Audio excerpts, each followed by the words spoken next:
Saya masih ngupload itu teman-teman. Jadi vlog saya yang di Jakarta itu kan ada 3 rencananya, tapi ini kayaknya ada 5 jadinya. Di vlog kali ini saya harus loncat dulu. Jadi vlog Jakarta ini, nanti vlog Jakarta lagi. Ya nggak apa-apa, karena ini teman-teman baiknya yang udah nunggu DJI Mini 3 Pro yang udah ada ininya, remote-nya. Habis ini berat juga ya. Habis ini saya akan unbox, lihat isinya seperti biasa lah, saya ulas segala macam ya. Terus kita coba tes untuk terbang, karena penting sebuah drone itu kita ukur jarak.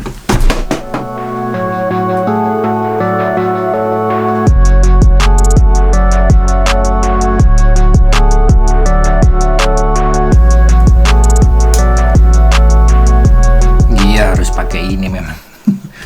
Lampunya banyak banget nih, tapi gimana ya supaya gambarnya tajam, makanya ya pasang lampu di situ, lampu di sana, ya banyak. DJI Mini ini Mini 3 Pro ini saya dipinjemin oleh kawan saya yang udah beli. Kemudian dia setelah beli dia mau jual lagi. Terus kondisinya masih bagus, cuman nggak tahu nanti gimananya. Cuman nggak tahu kenapa dijual lagi ya. Ya dia bilang sinyalnya jelek gitu. Ya nggak tahu. Saya belum bisa bilang bagus apa jelek sinyalnya karena harus saya coba dulu. Dari Boots Forza, terima kasih, akan saya review. Apa ini? Oh, earphone kayak gini teman-teman. Ini masih segel nanti deh ya. Nanti ini kayaknya speaker Bluetooth. Tapi kalian kalau beli Mini 3 Pro ini ada 2 pilihan. Ada yang pakai remote, ada yang maksudnya remote ada TV-nya, atau remote yang kayak Mavic Mini 1, Mini 2 itu ya, kayak Mini 2 atau Mini 1, terus kayak Air 2S, kayak Mavic Air. Ada yang cuman remote seperti itu, jadi tetap pakai HP.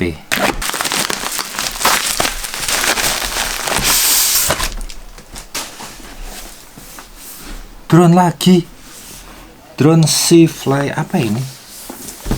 Ini Fate 2S teman-teman, dari merek C-Fly. Saya pernah ngeliat reviewnya drone ini. Drone ini kecil, ringan juga, dan bisa 1 kilo lebih, 1,5 kilo. Nanti gimana nih ya Mini 3 Pro ini? Masa kalah sama Seafly? Ya deh, nanti ini saya review ya di video yang terpisah, video next. Dari siapa ini?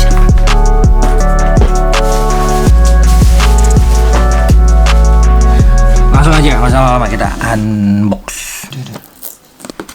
Oh gini bukanya. Oke deh, jadi gini teman-teman, lihat sini.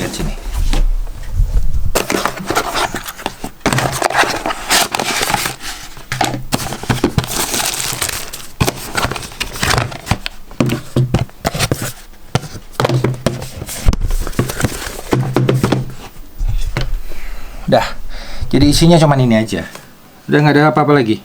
Satu box kecil ini kalian dapat drone-nya, remote-nya, sama ini apa ya, dapat cadangan baling-baling 2 biji, dapat obengnya baling-baling kayak drone toys ya, dapat obeng gini. Terus ini untuk ngecas baterainya drone-nya sama baterainya remote-nya, cas pakai USB-C. Terus dapat ini apa ya, French SAR regulation. Udah sih, gini aja ini. Tahu, udah. Ini kayaknya teman saya beli di luar negeri deh. Ini dia nggak ada garansi apa-apa ini. Bahasanya juga bahasa yang saya nggak begitu kenal. CAA, Civil Aviation Authority. Nggak tahu deh dia beli di mana, tapi ini langsung dia jual lagi habis dia pakai, karena katanya mau ganti aja gitu. Udah, jadi kalian dapat ini aja. Nggak ada adaptor, nggak ada trafo, charger nggak dapet. Harus beli sendiri chargernya, entah berapa ratus ribu, kalian harus beli sendiri. Saya pesan udah harus dicas, udah full. Ini juga full. Oke.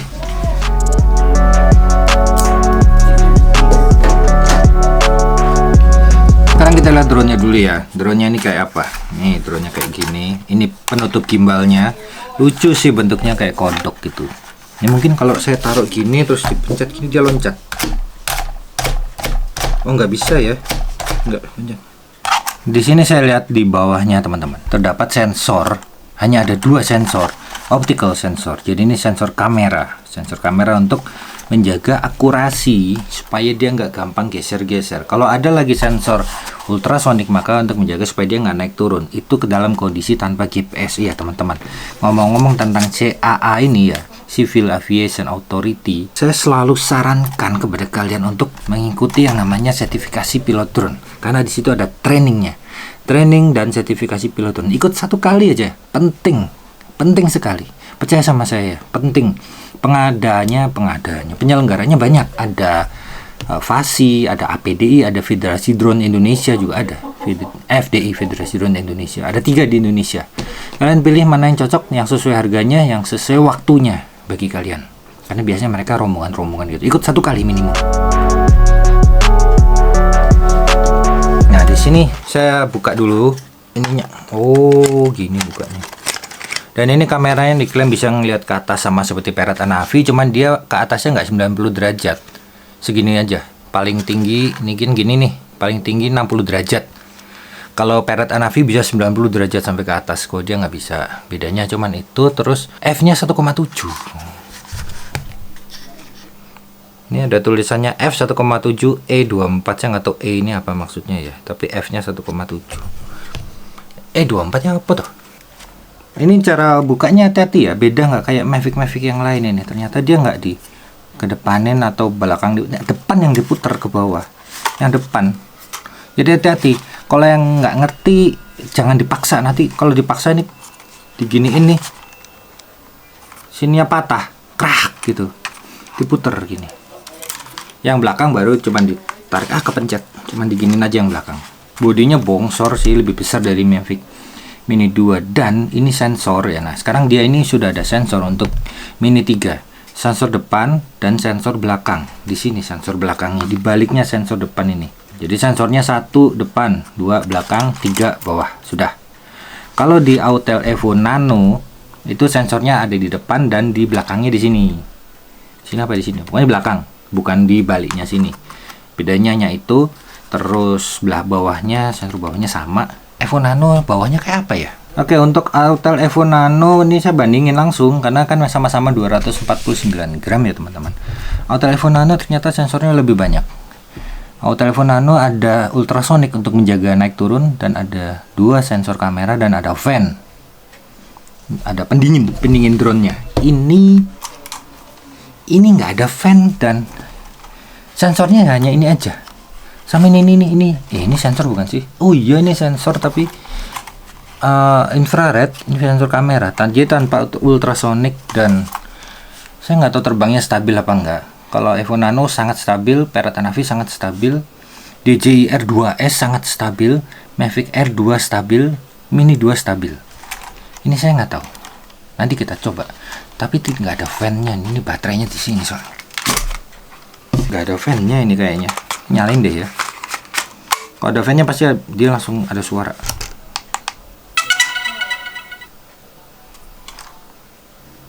Nggak ada teman-teman. Nih saya tempelin di mikrofon nih. Nggak ada. Jadi Mavic Mini 3 ini tanpa fan. Waduh. Dan untuk ngecas baterainya, kalian nggak bisa ngecas hanya gini aja. Nggak ada colokannya, ada di body drone-nya, kecuali nanti kalau DJI ngeluarin charging pack-nya yang ada eksternal charger gitu. Sejauh ini belum ada. Oh ya, hari ini tanggal 4 Juni 2022. Jadi nanti kalau berikutnya tiba-tiba minggu depan ada, jangan salahkan saya nih, karena videonya 4 Juni 2022. Jadi kalau mengecas harus masuk sini, cas gitu sama drone-nya bareng. Ya hati-hati, jangan sampai panas baterainya, jangan sampai overheat. Nanti kasihan, dia akan mengganggu. Panasnya akan ke drone-nya pada saat dicas, hati-hati. Tapi seharusnya nggak panas, Ini teknologi zaman sekarang udah canggih soalnya ya. Sekarang kita lihat ininya, remote-nya. Ini ada wheel-nya 2. Konon katanya satu untuk zoom, satu untuk naik turun kamera. Belakangnya ada tombol custom. Terus ini fan ini kayaknya ya, pendingin sama kayak Autel juga. Remote-nya ada pendingin di remote-nya. Terus iya nggak sih, coba saya nyalain. Harusnya ada fan-nya. Nggak ada teman-teman, nggak ada fan-nya juga. Ya nggak kedengeran apa-apa kan. Remote nggak ada fan, drone nggak ada fan. Terus ini buat apa? Di sini nih ada ininya soalnya. colokan, mungkin extra fan ya, nanti kalian belikan, wajib ini wajib kalian belikan extra fan, karena yang namanya pemancar gelombang frekuensi itu pasti mengeluarkan panas untuk IC powernya, panas gitu, jadi harus didinginkan. Begitu juga dengan yang di drone-nya, ini nggak ada fan-nya semua, ya udah nggak apa-apa. Oh ini untuk sticknya, jadi disembunyiin di belakang sini, ya, terus dipasang di sini gitu. Terus ini antena, jadi hati-hati jangan ketutup oleh jari. Kelihatan nggak? Fokus. Nih gambar ini. Jadi jangan kalian nerbangin drone ini tangannya begini ya, jangan ditutup. Ini antenanya, patch antena, dia modelnya patch antena. Terus di bawahnya ini untuk ngecas USB-C pakai kabel yang tadi. Terus ini kepencet. Ini tulisannya micro SD dan host. Ada untuk micro SD card dan host. Host ini saya nggak tahu buat apa. Tapi vlog ini, review ini nggak hanya satu video ini aja. Nanti ada video berikutnya saya nge-review ini untuk membandingkan segala macam. Sekarang saya cuma mau tes unbox, tes kamera dan tes jarak. Sini ada ginian juga, nggak tahu apa ini. Untuk tripod kah? Apa untuk tripod? Enggak, bukan. Tidak standar ukuran untuk tripod. Jadi ini saya nggak tahu, ini lebih kecil daripada untuk tripod ini. Lebih kecil dia lubangnya. Ini standar tripod semua, tripod saya gini-gini nih. Sama semua ukuran baut ininya, yang untuk ke kamera, yang untuk ke macam-macam tuh sama, itu juga standar internasional. Kalau ini saya nggak tahu nih untuk apa ya, lebih kecil daripada ini soalnya. Keistimewaan lainnya apalagi ya, ini hanya karena layarnya ini bisa digini ini. Kalian koneksikan dulu ke internet pakai wifi, bisa untuk update firmware ya, update firmware itu penting. Terus bisa nggak untuk drone lain? Bisa kali. Oh nggak bisa, dia cuma bisa ke mini, gambarnya nggak ada gambar yang lain, dia cuma bisa ke mini, nggak bisa ke yang lain, nggak bisa, khusus ini buat mini. Tapi nanti akan saya coba remote-nya R2S ke sini, bisa apa enggak ya, di video yang berikutnya, bukan video ini. Tampilannya kayak gini, kameranya bisa diputar, yang katanya fenomenal itu kamera bisa diputar gitu ya. Selain itu nggak ada lagi sih. Settingannya, untuk settingan kamera, ingat ya, kamera yang penting. Settingan kameranya di sini ada 1080 paling kecil, 4K paling besar, 4K FPS-nya bisa sampai 60, 1080 bisa sampai 60 juga, 2,7K bisa sampai, semua bisa sampai 60 FPS. 1080, 2,7 dan 4K. Saya pakai 1080 aja karena nggak kuat ngeditnya. Pakai 30 fps. Oke. Terus ada auto atau manual. Nah, pro ini ya. Ini yang pro, settingan pro teman-teman. Settingan pro nya untuk shutter speed, kita lihat shutter speed. Oh ini video, bentar saya pindah ke foto dulu. Foto, shutter speed untuk foto, format ini. Shutter speed untuk foto itu bisa untuk long exposure hanya sampai 2 detik saja. Untuk long exposure-nya nggak bisa lebih dari 2 detik. Terus untuk ISO-nya standar harusnya, nah bener standar 6400 untuk ISO-nya. Terus ini untuk ya ini apa? Ini pengukurnya ya. Terus apa lagi? Dia JPEG atau JPEG plus RAW, ukuran 4:3 atau 16:9. Terus udah ada internal memorinya 1,25 GB. Internal memorinya 1,25 GB. Jadi ini belum ada SD card-nya, sudah ada internal memory di sini. Nah, terus apa lagi? Udah sih, pilihannya nggak ada lagi. White balance bisa auto, bisa manual. Kebanyakan kalau kita terbang foto video itu lebih mengandalkan, untuk video lebih mengandalkan auto. Untuk foto juga sebenarnya kalau bisa autonya bagus, berarti kameranya bagus. Tapi kalau nggak bisa terpaksa pakai manual. Untuk apalagi untuk main long exposure yang kelihatan. Long exposure itu contohnya kayak lampu mobil kelihatan garis jauh panjang gitu. Itu long exposure ya. Foto single 48 megapiksel. Cuman ini aja sih 48 megapiksel sama single. Cuman ini saya rasa kalau diputer ya, kalian lihat ya. Ini kalau saya puter, cropnya nggak jauh-jauh juga. Cropnya nggak jauh-jauh nih. Nih sama nih. Ya, hanya sedikit cropnya, segini aja. Ini juga sampai gorden itu segitu aja. Jadi sebetulnya kalian kalau ingin drone bisa motret lurus tegak gini kayak HP, nggak perlu juga harus pakai kamera yang bisa diputar-putar seperti ini. Nggak harus pakai kamera yang bisa diputar-putar, karena kalian pakai kamera normal pun cropnya nggak banyak gitu loh, cropnya sedikit aja. Tadi kalian lihat ya, jadi crop faktornya nggak banyak gitu. Saya masih bisa bikin foto lurus tegak ataupun video tegak tanpa harus pakai drone yang berputar-putar kameranya seperti ini. Saya masih bisa, dan saya yakin kalian juga pasti bisa editing itu. Nah, sekarang saya mau coba terbangkan dia ini. Saya agak ke atas dikit. Nah, segini nanti dia kalau terbang tuh biar kelihatan. Saya tarik mundur gini nanti. Kita lihat kestabilannya. Saya berani nerbangin ini karena bentuknya kecil. Jangan ditiru ya teman-teman, kalau kalian belum familiar dengan menerbangkan drone indoor, jangan ditiru.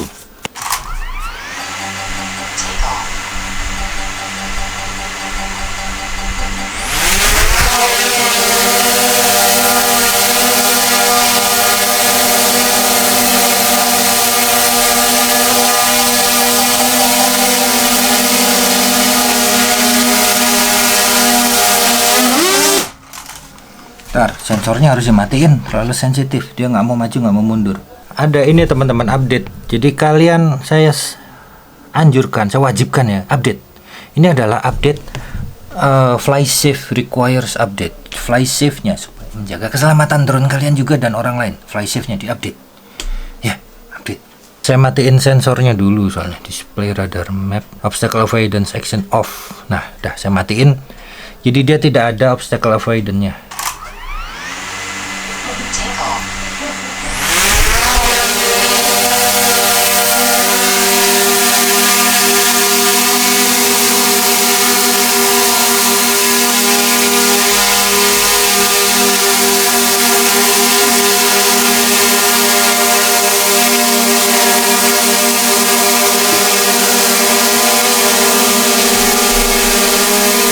Cukup stabil ya, dan suaranya juga pelan. Ini sama kayak Autel Nano sama Parrot Anavi.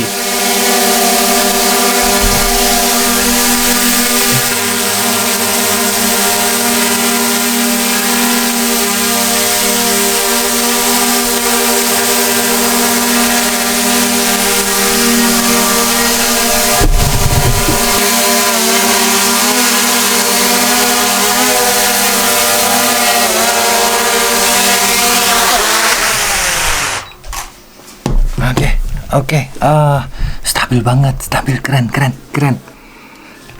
Suaranya nggak kenceng, terus stabil. Jadi ini untuk indoor sama nih kualitasnya.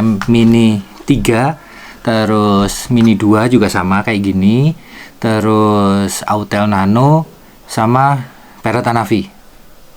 Stabil, tanpa GPS ya. Karena ini beton ini di atas ini.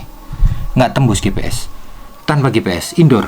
Tinggal dikasih pelindung baling-balingnya. Saya nggak tahu ada nggak pelindung baling-balingnya Mini 3 Pro ini. Ini ngomong baterainya masih penuh, kita coba di luar ya. Saya akan tes kamera dan tes jarak. Oh iya, kenapa kok tes jarak? Jadi gini teman-teman, tes jarak itu penting dilakukan atau penting kita ketahui tentang drone ini, tes jaraknya, karena kita bisa tahu kekuatan sinyalnya.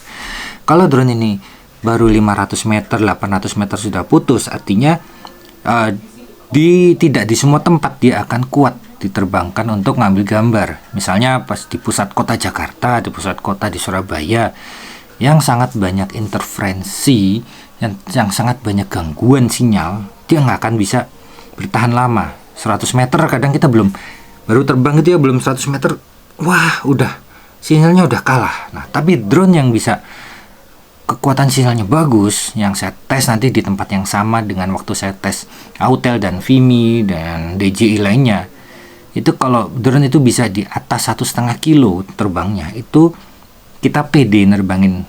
Kita memang nggak perlu jauh-jauh, tapi deket-deket pun udah pede. Dimanapun deket pede, nggak akan keganggu sinyalnya, nggak akan hilang sinyal, dan tidak akan hilang drone-nya. Ya, itu fungsi kegunaan saya mereview jarak, kekuatan sinyal. Nanti kalian sudah tahu hasilnya, kalian nggak perlu ikut-ikut ngetes sih sebenarnya. Tapi nggak apa-apa sih kalau mau ngetes, tapi jangan, tetap hati-hati. Maksimum ketinggian 120, tidak boleh lebih dari 120 meter ketinggian dari atas tanah. Oke? Keluar yuk. Ini mumpung baterainya udah tinggal segini. Cas lagi. Cepat amat sih. Dan panas karena nggak ada kipasnya. Panasnya sampai ke atas ini. Samping juga panas teman-teman. Saya kalau ngecasnya harus benar-benar nunggu baterainya dingin, dan mungkin setengah jam lagi baru bisa saya cas. Beda dengan drone yang ada fan-nya, baterainya nggak panas.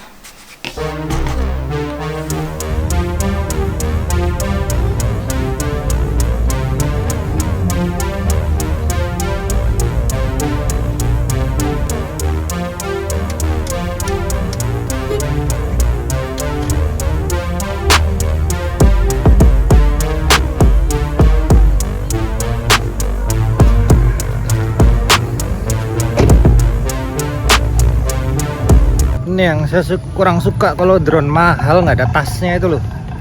14 juta kan, Autel 14 juta udah dapet tas, ini nggak ada tas sih. Kita lihat seberapa cepat dia nangkep sinyal GPS. Ini langitnya terang, oh biru, awannya tipis-tipis aja. Silau ya, ini saya deketin.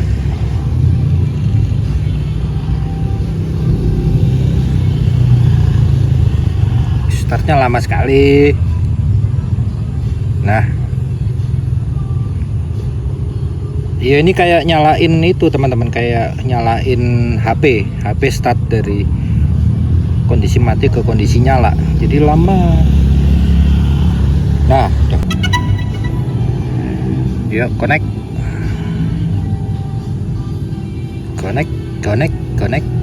ayo.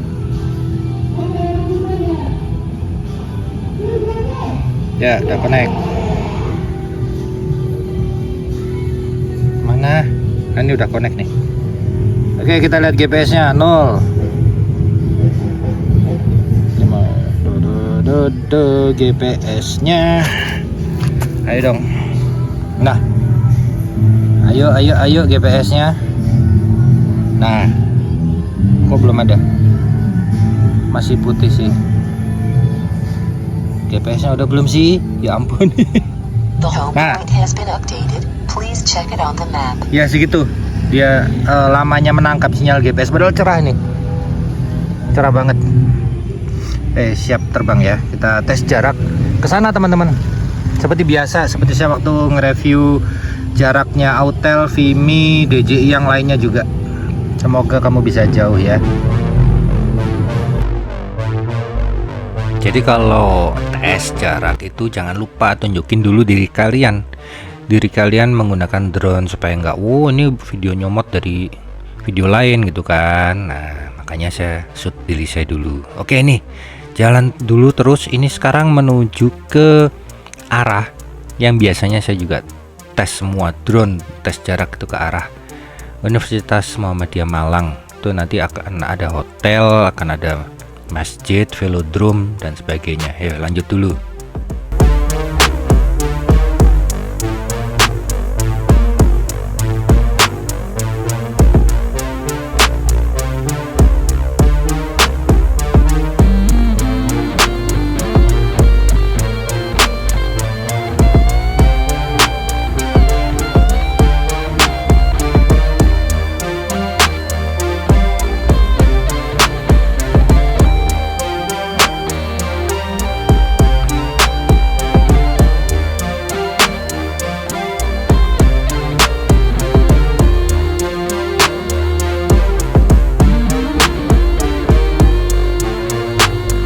Jangan lupa juga sekali-sekali lihat peta teman-teman, supaya tahu posisi drone dan home point kita. Saya sekali-sekali gini kalau mau tes jarak ya. Nah itu saya sudah mulai naikkan ini. Saya naikin dulu ketinggiannya, ini kan masih 97. Nah sampai 120 maksimum. Ingat sekali lagi, jangan lebih dari 120 meter.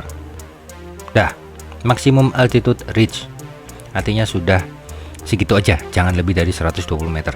Nah teman-teman kalau lihat tuh di depan sudah kelihatan yang namanya velodrome yang biru sebelah kiri, ada hotel, sebelah sananya hotel, ada masjid. Nah sampai dengan hotel ini sudah mendekati 1 km. Sekarang jaraknya sudah 970, 980 hingga 1 km. Nah ini sudah tembus 1 km, harus bisa 1,5 kilo. 1,5 kilo itu idealnya untuk kekuatan sebuah sinyal di sini ya, kalau di lokasi ini ya, saya ngetesnya begitu. 1,1 setengah, 1,16, 1,178. Oke, putus 1,178, putus sinyalnya. Tadi di atas juga udah turun. 1 kilo 178 meter teman-teman. Sekarang lihat video streamingnya ya, video streamingnya kena di berapa, jarak berapa, 1140. Oke, jadi jaraknya dia adalah 1 kilo 140 meter. Hingga video streaming sudah bisa muncul lagi. Gitu cara ngetes jarak teman-teman. Ingat ya, 120 meter maksimum, tidak boleh lebih dari 120 meter ketinggiannya. Dan sayang sekali bahwa Mavic Mini 3 ini yang ternyata masih mengusung teknologi lama dual band. Saya pikir ada upgrade di powernya, ternyata ya segitu juga sih, 1 kilo 170-an tadi ya. Video streaming 1 kilo 140, yang artinya nanti kalian kalau menerbangkan Mavic Mini 3 jangan di daerah yang banyak interferensi, jangan di daerah yang banyak gedung-gedungnya. Ingat, itu sangat berbahaya. Ini masih jauh, kekuatan sinyalnya jauh di bawah Autel Nano yang sama-sama mininya ya, sama-sama kecilnya, sama-sama 249 gram, dan ada di bawahnya Vimi X8 SE 2022. Masih lebih jauh Vimi X8 XE 2022, lebih jauh dikit. Tapi Vimi itu masih single band, tapi dia bisa lebih jauh dari Mavic Mini 3 Pro ini yang terbaru. Sayang sekali DJI, kenapa kok masih pakai teknologi lama, masih pakai dual band, sementara drone lain udah berlomba-lomba mulai masuk ke tri-band. Autel udah tri-band, makanya bisa jauh, bisa kuat terhadap interferensi. Mini ini nggak kuat ya. Sekali lagi teman-teman, hati-hati kalau menerbangin Mini, jangan di daerah yang banyak interferensi. Kalau udah diterbangin, dinaikin drone-nya, terus udah mulai berkurang sinyalnya, udah jangan jauh-jauh deh, karena memang sinyalnya lemah. Benar, kawan saya jual Mini 3 Pro nya lagi dengan alasan sinyal lemah, itu benar, ternyata seperti itu. Kawan saya di Jakarta soalnya, dia sering biasanya dia pakai Mavic 2 Pro di daerah Sudirman, dia bisa jarak agak jauhan gitu. Mini 3 Pro ini katanya sih nggak bisa jauh, dan dia mau ganti lagi ya, artinya sinyalnya, powernya nggak kuat ya. Gitu deh teman-teman, jadi pertimbangkan dulu kalian kalau mau beli.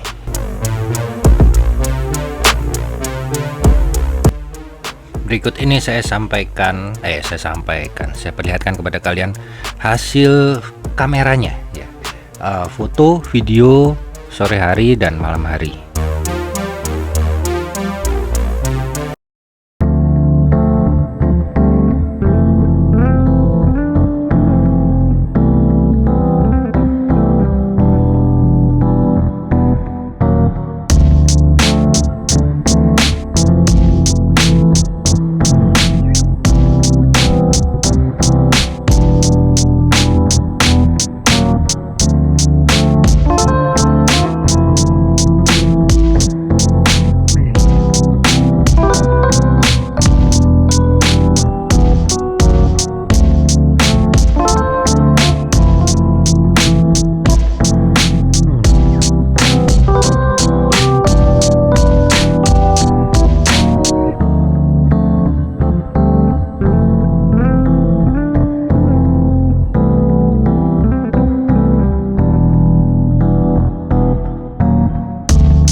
Jadi gitu ya teman-teman. Gimana menurut kalian? Kalau menurut saya itu kan udah banyak review drone macam-macam juga. Mulai dari yang toys, yang profesional, yang consumer segala macam. Saya udah nge-review banyak drone, dan kalau saya pribadi, kesimpulan saya tidak di-endorse oleh drone manapun ya. Tidak di-endorse oleh DJI, tidak di-endorse oleh Vimy, Autel, Parrot, dan sebagainya. Tapi kalau boleh saya jujur, kalau kalian beli ini Mini 3 Pro dengan harga 14.700.000, berapa? 14.700.000 ya. Kalian cuma dapat drone, remote yang udah ada TV-nya, sudah, sama kabel, nggak dapat charger. Sedangkan kalau saya bandingkan dengan R2S, tentunya lebih mahal 2 juta. R2S itu daripada Mini 3 Pro ini ya, lebih mahal 2 juta. Tapi kameranya sudah 1 inch. Kayaknya nggak bisa saya bandingin dengan ini. Yang paling ideal bisa saya bandingin dengan Mini 3 Pro ini, hanya tinggal Autel Nano Plus.